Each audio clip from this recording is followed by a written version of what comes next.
우리가 본 시편 28편은 이 다윗이 아들 압살롬의 반란으로 인해서 도피하던 중에 지은 탄식시입니다. 다른 사람도 아니고 자신의 아들 이 압살롬의 반역은 인생의 황혼기에 접어든 다윗에게 절망하기에 충분했습니다.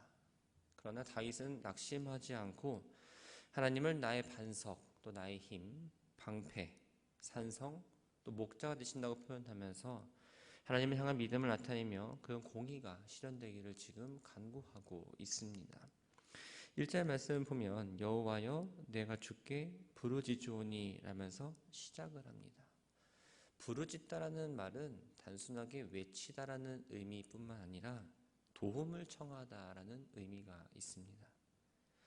다윗이 위기 상황 가운데 하나님 앞에 구원을 지금 간구하고 있는데 하나님께서 응답하지 않으신다면 마치 자신이 무덤에 내려가는 자와 같을 거다라고 지금 이야기합니다.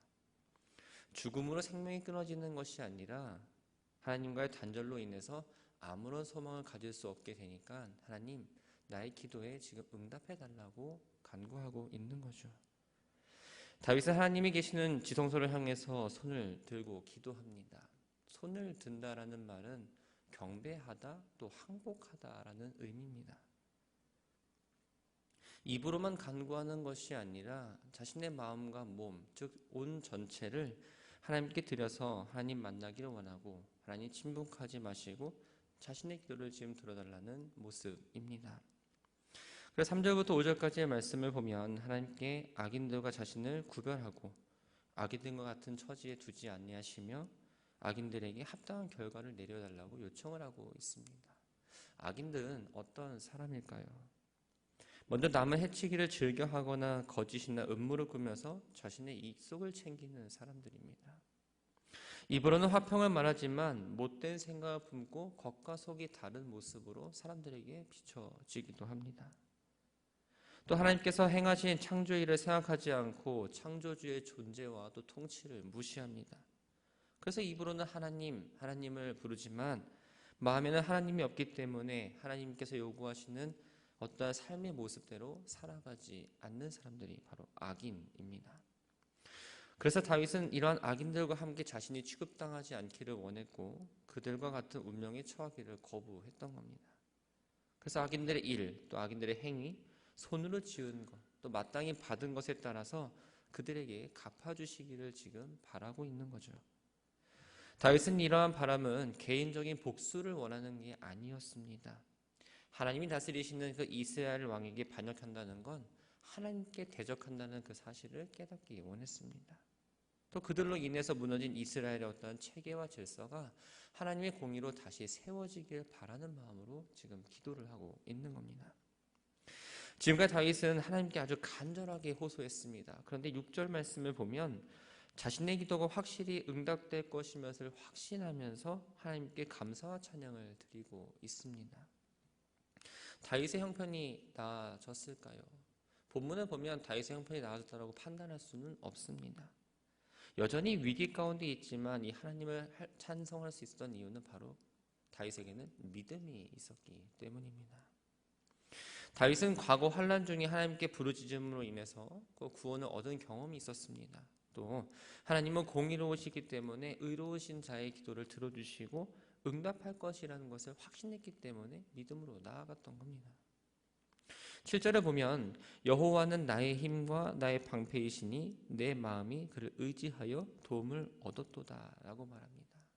힘과 이 방패는 자기 백성을 지켜 보호하시는 하나님의 능력을 나타냅니다.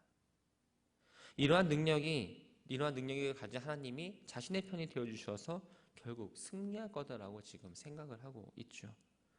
훗날 다윗의 소망대로 압살롬의 군대를 무찌르고 예루살렘으로 돌아와 다시 평화와 번영을 누린다는 건 우리가 잘 알고 있는 내용입니다. 8절과 9절은 하나님의 백성 전체의 구원에 대해서 찬양을 합니다. 먼저 8절 말씀을 보면 여호와는 그들의 힘이시오 그의 기름 부은 자의 구원의 요새이시도다 라고 기도합니다.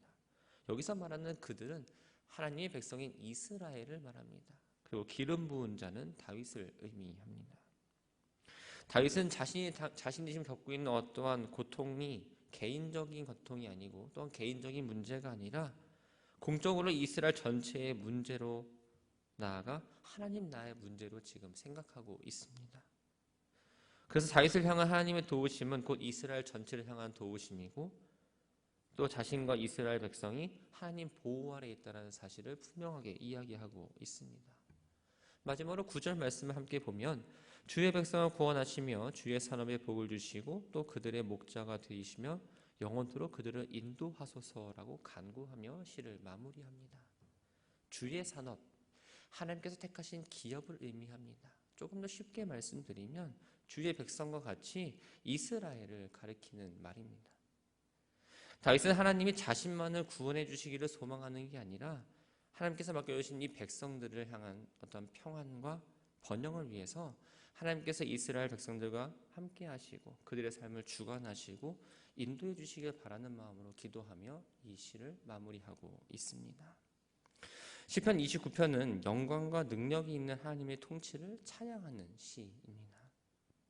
다윗은 너희 권능 있는 자들아 영광과 능력을 여호와께 돌리고 돌릴지어다라고 하며 시를 시작합니다. 권능 있는 자들, 원어의 말을 그대로 해석을 하면 신의 아들들이라는 의미입니다. 근데 성경에서 이 신의 아들들은 바로 천사를 나타냅니다. 다른 시편을 보면 하나님을 찬양하도록 요구받는 대상은 회중이나 또 하나님을 찬양하기에 특별히 세운 어떠한 성가대, 찬양대로 이렇게 규정을 했지만 그래서 오늘 본문에서는 천사들까지 찬양하라고 확장을 하고 있습니다. 본문에서 돌리다라는 말은 주다 혹은 드리다라는 뜻을 가집니다. 창조주 하나님은 스스로 영광스러운 분이시고 또 능력이 한이 없는데 다윗은 왜 이 명령을 계속 돌리고 돌릴지어다라고 명령을 반복하고 있는 걸까요? 천사는 인간과 비교할 수 없는 권능을 가진 존재입니다. 그런데 그 천사도 하나님에 비하면 아무것도 아니라는 겁니다. 피조물은 창조주 하나님의 영광과 능력을 인정하고 찬양하는 것이 마땅하다는 것을 나타내기 위해서 천사들도 찬양하라고 지금 이야기하는 거죠. 이제는 하나님을 찬양하는 태도가 나옵니다. 거룩한 옷을 입고 여호와께 예배할지어다. 거룩한 옷, 제사장들이 하나님을 경배할 때 입는 옷을 의미합니다. 그런데 여기서 이 옷은 단순히 우리가 입는 옷만을 의미하는 것이 아니라 거룩한 장식, 거룩한 아름다움이라는 좀 더 확장된 의미로 보시면 좋을 듯합니다. 가장 아름답고 가장 거룩한 모습으로 하나님께 예배해야 된다는 걸 이야기하죠. 3절부터 9절까지의 말씀을 보면 하나님의 권능과 위대하심을 여호와의 소리로 표현을 합니다. 하나님의 주권과 하나님의 영광과 하나님의 능력을 드러낼 뿐만 아니라 당시 가나안을 비롯한 그 근동 사람들이 섬기는 이 세계관에 대한 도전도 담겨 있습니다. 본문에 나오는 바다, 또 나무, 높은 산과 홍수는 어떠한 섬겨야 할 신, 섬겨야 할 대상, 또 두려움의 대상이 아니라 하나님의 지배와 통치 아래 있는 피조물이면서 하나님의 섭리의 대상이라는 것을 다윗은 지금 분명하게 이야기하고 있는 겁니다. 3절을 보면 여호와의 소리가 물 위에 있도다. 영광의 하나님이 우레소리를 내시니 여호와는 많은 물 위에 계시도다 라고 말합니다. 여기서 물은 바다를 의미합니다. 또 어떤 위에 있다는 것은 지배를 의미하죠.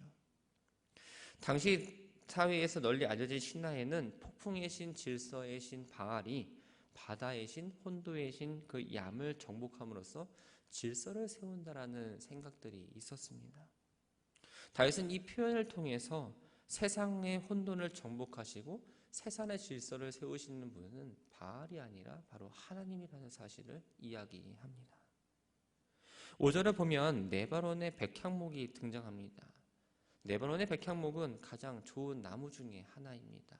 하늘을 향해서 곧게 뻗은 나무이며 재질이 좋고 강해서 쉽게 끊어지거나 쉽게 꺾이지 않습니다. 일반적으로 성경에서 이 백향목은 안정과 번영 또 풍요를 나타냅니다. 그런데 이 본문에서는 더 나아가서 교만한 자를 의미합니다. 하나님께서 교만한 자를 꺾으시는 분이라는 것을 이 백향목을 통해서 다윗은 표현하고 있습니다.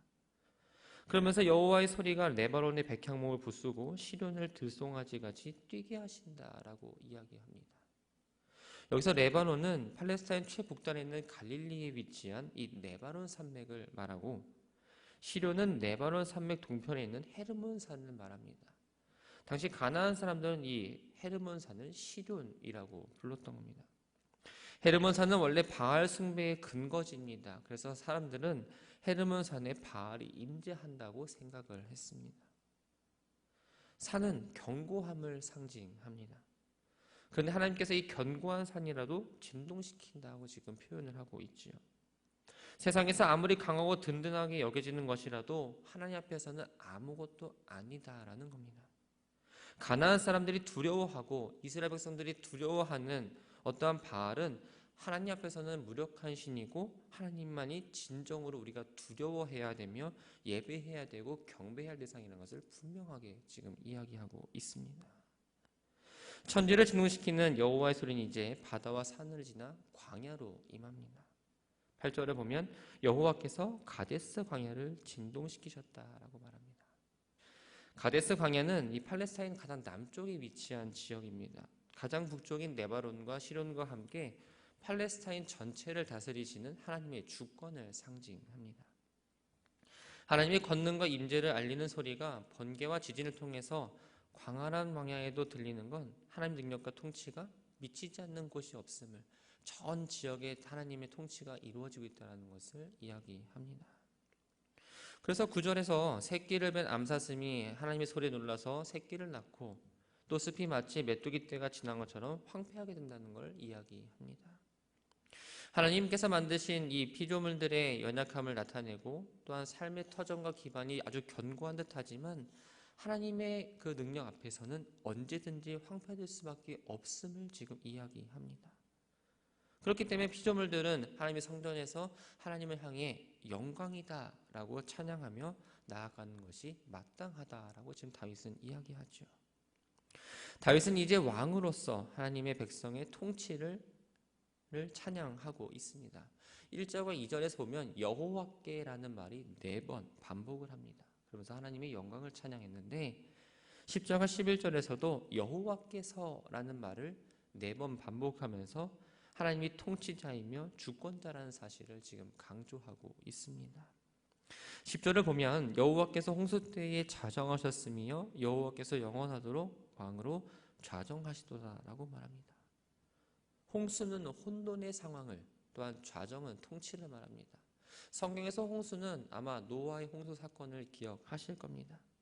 하나님께서 홍수 사건으로 인해서 세상을 심판하셨던 것처럼 하나님께서 그 과거 노아 때뿐만 아니라 영원토록 세상을 주관하시는 통치자라는 사실을 지금 이야기하고 있고, 악인을 징벌하시고 의인을 구원하실 거라는 다윗의 마음이 이 시편에 담겨 있습니다. 11절에서는 여호와께서 자기 백성에게 힘을 주시며 여호와께서 자기 백성에게 평강의 복을 주신다라고 표현하며 이 시를 마무리합니다.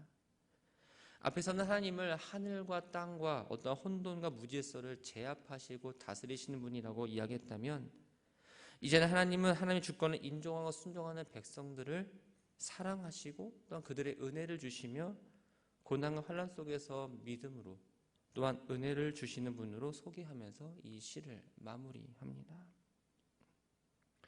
말씀을 정리합니다. 시편 28편에는 세 종류의 손이 나옵니다. 먼저 다윗의 손입니다. 다윗의 손은 지성소를 향해 기도하는 손, 겸손과 믿음의 손을 말합니다. 두 번째 손은 악인들의 손입니다. 악인들의 손은 죄를 짓고 타인을 괴롭히며 악을 행하고 추악하고 더러운 손을 말합니다. 마지막으로 하나님의 손이 나옵니다. 하나님의 손은 창조의 손, 능력의 손입니다. 사랑하는 성도 여러분, 여러분들은 어떤 손을 갖고 날마다 살아가십니까? 나의 유익과 만족을 위해서 악인의 손을 잡고 있지는 않으십니까? 우리가 잡아야 될 손은 바로 하나님의 손이고, 우리가 갖추어야 될 손은 바로 다윗의 손처럼 겸손과 신뢰의 손을 갖고 나아가야 합니다. 다윗은 말합니다. 여호와께서 자기 백성에 힘을 주시며 여호와께서 자기 백성에게 평강의 복을 주시리로다.